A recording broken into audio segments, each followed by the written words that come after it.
Okay,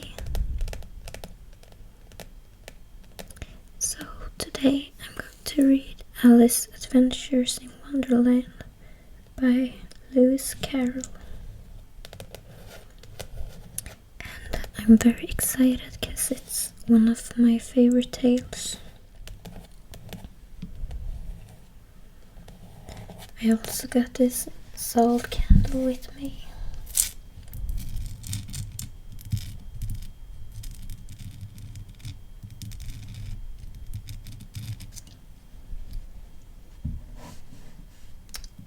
So this strawberry candle, it smells so good. Yeah, so I'm going to lit them up.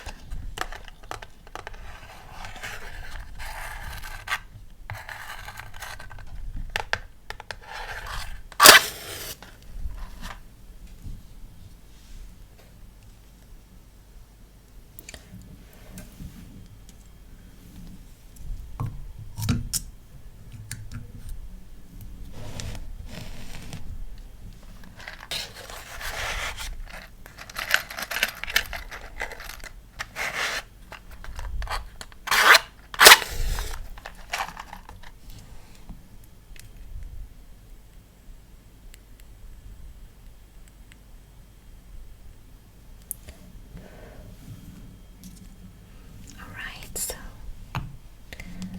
let's begin.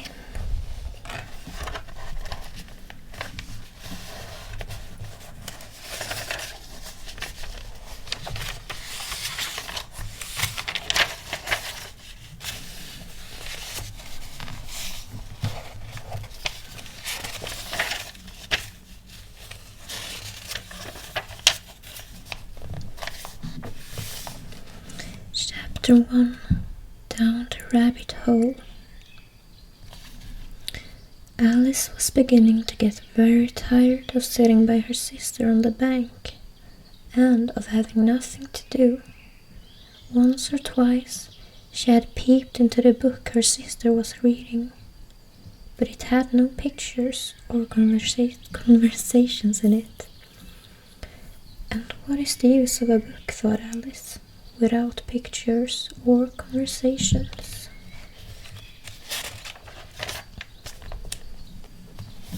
So she was considering in her own mind as well as she could, for the hot day made her feel very sleepy and stupid, whether the pleasure of making a daisy chain would be worth the trouble of getting up and picking the daisies, when suddenly a white rabbit with pink eyes ran close by her.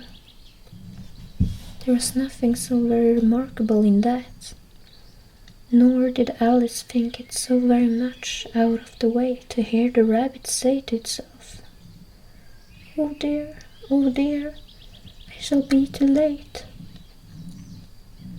When she thought it over afterwards, it occurred to her that she ought to have wondered at this, but at the time it all seemed quite natural.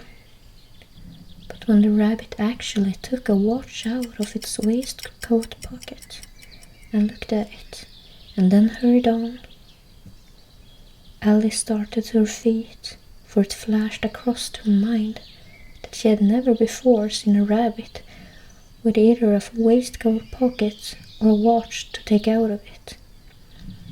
And burning with curiosity, she ran across the field after it, and was just in time to see it pop down a large rabbit hole under the hedge. In another moment down went Alice after it, never once considering how in the world she was to get out again. The rabbit hole went straight on like a tunnel for some way, and then dipped suddenly down, so suddenly that Alice had not a moment to think about stopping herself before she found herself falling down what seemed to be a very deep well. Either the well was very deep or she fell very slowly, for she had plenty of time as she went down to look about her and to wonder what was going to happen next. First, she tried to look down and make out what she was coming to, but it was too dark to see anything. Then she looked at the sides of the well and noticed that they were filled with cupboards and bookshelves. Here and there she saw maps and pictures hung upon pegs. She took down a jar from one of the shelves as she passed. It was labeled orange marmalade. But to her great disappointment, it was empty. She did not like to drop the jar for fear of killing somebody underneath, so managed to put it into one of the cupboards as she fell past it. Well, thought Alice to herself, after such a fall as this, I shall think nothing of tumbling downstairs. How brave they all think of me at home. Why, I wouldn't say anything about it, even if I fell off the top of the house, which was very likely true. Down, down, down, would the fall never come to an end? I wonder how many miles I've fallen by this time, she said aloud. I must be getting somewhere near the center of the earth. Let me see. That would be 4,000 miles down, I think, for you see, Alice had learned several things of this sort in her lessons in the schoolroom. And though this was not a very good opportunity for showing off her knowledge, as there was no one to listen to her, still it was good practice to say it over. Yes, that's about the right distance. But then I wonder what latitude or longitude I've got to. Alice had not the slightest idea what latitude was, or longitude either. But she thought they were nice grand words to say. Presently she began again. I wonder if I shall fall right through the earth. How funny it'll seem to come out among the people that walk with their heads downwards. The antipathies. I think she was rather glad there was no one listening this time, as it didn't sound at all the right word. But I shall have to ask them what the name of the country is. You know, please, ma'am, is this New Zealand or Australia? And she tried to curtsy as she spoke. Fancy curtsying as you're falling through the air. Do you think you could manage it? And what an ignorant little girl. She will thank me for asking. No, I will never do to ask. Perhaps I shall see it written up somewhere. Down, down, down. There was nothing else to do, so Alice soon began talking again. Dina missed me very much tonight. I should think Dina was the cat. I hope they remember her saucer of milk at tea time. Dina, my dear, I wish you were down here with me. There are no mice in the air, I'm afraid, but you might catch a bat, and that's very like a mouse, you know. But the cats eat bats, I wonder. And here Alice began to get rather sleepy, and went on saying to herself in a dreamy sort of way, do cats eat bats? Do cats eat bats? And sometimes do bats eat cats? For you see, as she couldn't answer either questions, it It didn't much matter which way she put it. She felt that she was dozing off, and I just began to dream that she was walking hand in hand with Dina, and was saying to her, very earnestly, "Now, Dina, tell me the truth. Did you ever eat a bat?" When suddenly, thump, thump, down she came upon a heap of sticks and dry leaves, and the fall was over. Alice was not a bit hurt, and she jumped up onto her feet in a moment. She looked up, but it was all dark overhead. Before her was another long passage, and the white rabbit was still in sight, hurrying down it. There was not a moment to be lost. Away went Alice like the wind, and was just in time to hear it say, as it turned a corner, "Oh, my ears and whiskers, how late it's getting." She was close behind it when she turned the corner, but the rabbit was no longer to be seen. She found herself in a long, low hall, which was lit up by a row of lamps hanging from the roof. There were doors all around the hall, but they were all locked. And when Alice had been all the way down one side and up the other, trying every door, she walked sadly down the middle, wondering how she was ever to get out again. Suddenly she came upon a little three-legged table, all made of solid glass. There was nothing on it but a tiny golden key, and Alice's first idea was that it might belong to one of the doors of the hall. But alas, either the locks were too large or the key was too small, but at any rate, it would not open any of them.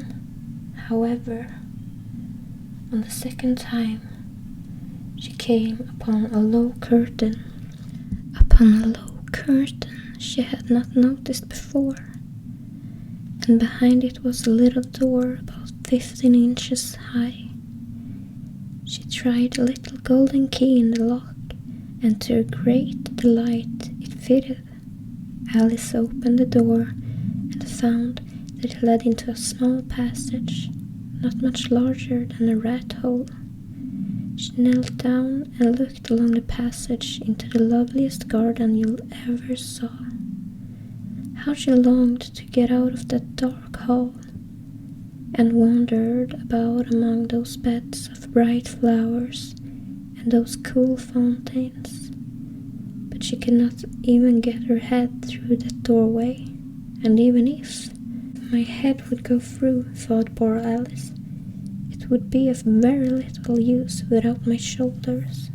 Oh, how I wish I could shut up like a telescope. I think I could, if I only knew how to begin. For you see, so many out-of-the-way things had happened lately that Alice had begun to think that very few things indeed were really impossible. There seemed to be no use in waiting by the little door, so she went back to the table, half hoping that she might find another key on it, or at any rate a book of rules for shutting people up like telescopes. This time she found a little bottle on it, which certainly was not here before, said Alice, and tied round the neck of the bottle was a paper label with the words "Drink me" beautifully printed on it in large red letters. It was all very well to say "drink me," but the wise little Alice was not going to do that in a hurry. "No, I'll look first," she said, "and see whether it's marked poison." For she had read several nice little stories about children who had got burnt and eaten up by wild beasts and other unpleasant things, all because they would not remember the simple rules their friends had taught them, such as that a red-hot poker will burn you if you hold it too long, and that if you cut your finger very deeply with a knife, it usually bleeds. And she had never forgotten that if you drink much from a bottle marked poison, it is almost certain to disagree with you. Sooner or later, however, this bottle was not marked poison, so Alice ventured to taste it, and finding it very nice. It had, in fact, a sort of mixed flavor of cherry tart, custard, pineapple, roast turkey, toffee, and hot buttered toasts. She very soon finished it off. "What a curious feeling," said Alice. "I must be shutting up like a telescope." And so it was indeed. She was now only 10 inches high, and her face brightened up at the thought that she was now the right size for going through the little door into this lovely garden. First, however, she waited for a few minutes to see if she was going to shrink any further. She felt a little nervous about this.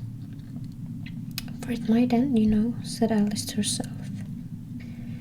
"In my going out altogether like a candle. I wonder what I should be like then." And she tried to fancy what the flame of a candle looks like after the candle is blown out, for she could not remember ever having to see such a thing. After a while, finding that nothing more happened, she decided on going into the garden at once. But alas for poor Alice, when she got to the door, she found she had forgotten the little golden key, and when she went back to the table for it, she found she could not possibly reach it. She could see it quite plainly through the glass, and she tried her best to climb up one of the legs of the table. But it was too slippery, and when she had tired herself out with trying, the poor little thing sat down and cried. "Come, there's no use in crying like that," said Alice to herself rather sharply. "I advise you to leave off this minute." She generally gave herself very good advice, though she very seldom followed it. And sometimes she scolded herself so severely as to bring tears into her eyes, and once she remembered trying to box her own ears for having cheated herself in a game of croquet she was playing against herself. For this curious child was very fond of pretending to be two people. But it's no use now, thought poor Alice, to pretend to be two people. Why, there's hardly enough of me left to make one respectable person. Soon her eye fell on a little glass box that was lying under the table. She opened it and found in it a very small cake, on which the words "Eat me" were beautifully marked in currants. "Well, I'll eat it," said Alice, "and if it makes me grow larger, I can reach the key. And if it makes me grow smaller, I can creep under the door. So either way, I'll get into the garden, and I don't care which happens." She ate a little bit and said anxiously to herself, "Which way? Which way?"